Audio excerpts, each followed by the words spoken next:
Bonjour, faites le plein d'énergie avec l'évangéliste Arsène Ounou pour une vie d'espoir sans limite. Les amis, nous sommes en train de parler de maximiser son année.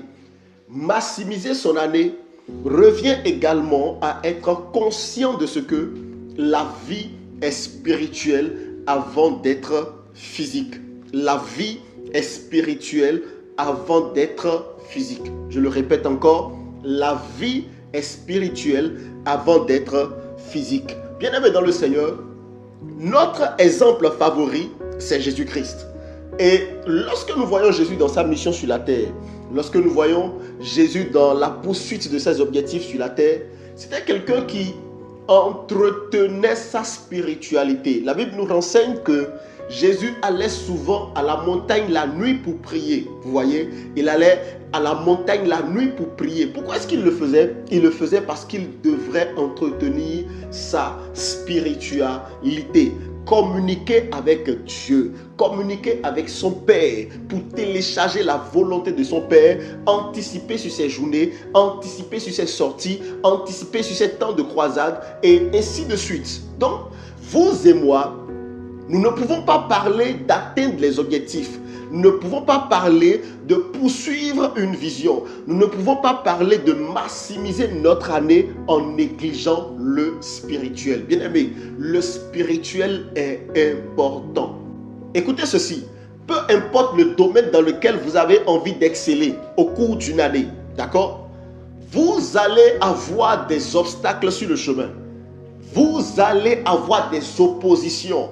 Et ces oppositions, pour la plupart du temps, ne viendront pas de vos collaborateurs, ne viendront pas de vos proches, mais viendront de l'ennemi qui veut vous empêcher de maximiser votre année, qui veut vous empêcher de porter de fruits, qui veut vous empêcher d'aller loin et de réussir. La Bible nous renseigne dans Éphésiens 6. Éphésiens 6, nous allons lire le verset 12. D'accord? La Bible dit ceci. Car nous n'avons pas à lutter contre la chair et le sang, mais contre les dominations, contre les autorités, contre les princes de ce monde de ténèbres, contre les esprits méchants dans les lieux célestes. Vous entendez ça? Nous n'avons pas à lutter contre la chair et le sang. Lorsque nous négligeons notre spiritualité, nous accusons facilement les autres.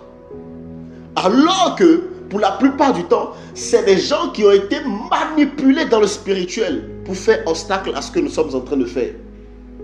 Notre business a été secoué dans le spirituel. Ne soyez pas juste des hommes d'affaires charnels. Ne soyez pas des chrétiens charnels. Ne soyez pas des gens qui vivent en ignorant le spirituel. Ce n'est pas possible. Vous ne pouvez pas ignorer le spirituel pour arriver à destination. Le problème de beaucoup d'entre nous, c'est la paresse spirituelle. Des gens qui négligent de jeûner, qui négligent de prier, qui négligent de méditer la parole de Dieu. Des gens qui négligent de pratiquer des œuvres qui sont des œuvres spirituelles comme la charité, comme l'aumône.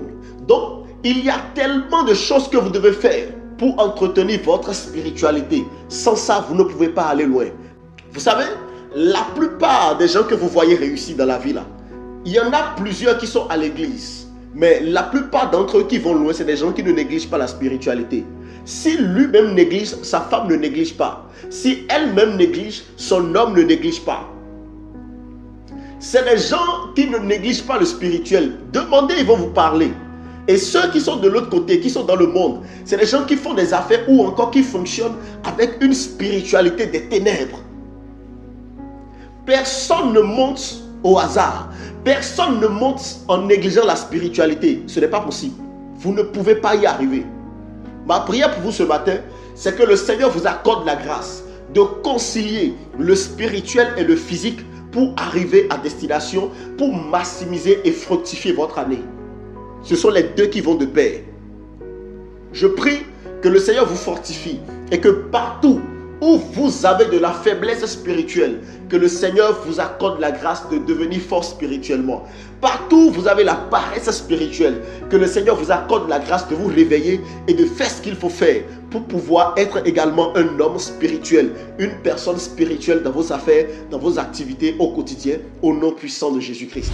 Merci de nous choisir pour votre édification, pour vos requêtes de prière et vos besoins d'orientation. Shalom.